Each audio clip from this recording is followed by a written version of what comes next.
Welcome back to Film Gob everyone, it's Shaker here and it's time for a quick review of the MEG. Now I did post this up on letterboxd.com, you can go and read it there, but I'll go into a bit more detail here in this video review. So I was really looking forward to this film, giant shark, Jason Statham, a fun summer action film, and it turned out to be quite disappointing, quite sad that it was. Yeah, it was a big letdown.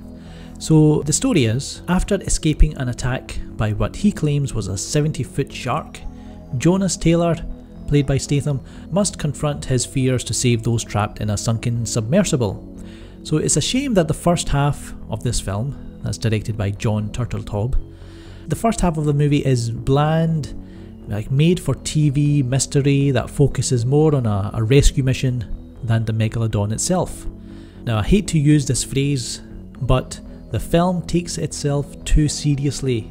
It has this erratic tone that shows that it couldn't commit to being an action comedy or a horror or a thriller.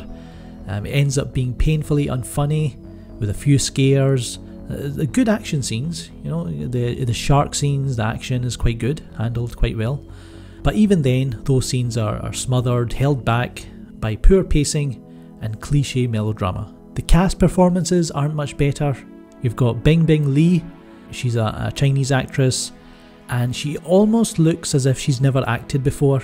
It's weird. I mean, I'm sure she's a fine actress in China, but the delivery of her dialogue in English and it's mixed with this cute and flustered performance was kind of embarrassing. Jason Statham is Jason Statham, nothing new here. You had this dog, Pippin, was one of the highlights of the film. Or like all 30 seconds of him. They could have gone with a whole kind of side plot of what's happening with the dog.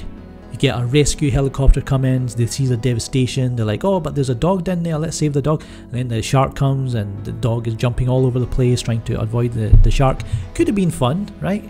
But something obviously got lost in the translation with this kind of American-Chinese production. It's closer to a waste of time than the fun, self-aware B-movie that I thought it would be.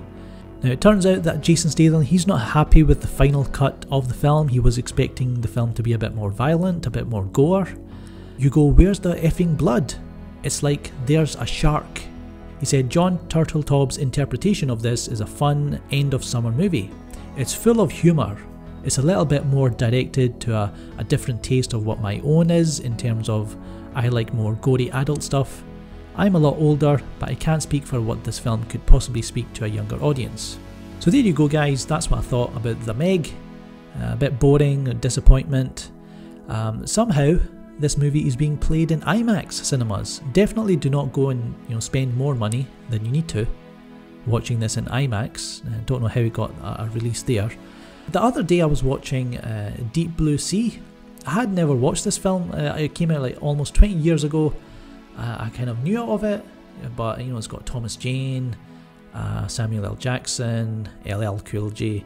That movie, like when the film ended and it came up, was directed by Rainn Harlan. I was like, all right, now I get it, because the film is like so in your face, balls to the walls, crazy, some insane kills by the sharks in this film, and has that really 90s feel as well. Lots of extreme close-ups. And I had fun with that film. That was a fun, stupid film. The ending was weird. One of the characters who dies, I was like, did they test screen this movie? Because that death was a bit sudden and uncalled for. But anyway, a film that came out almost 20 years ago was somehow better than the MEG. So, click that like button, share, and of course subscribe if you haven't already done so. I'm Shaker, and I'll catch you next time.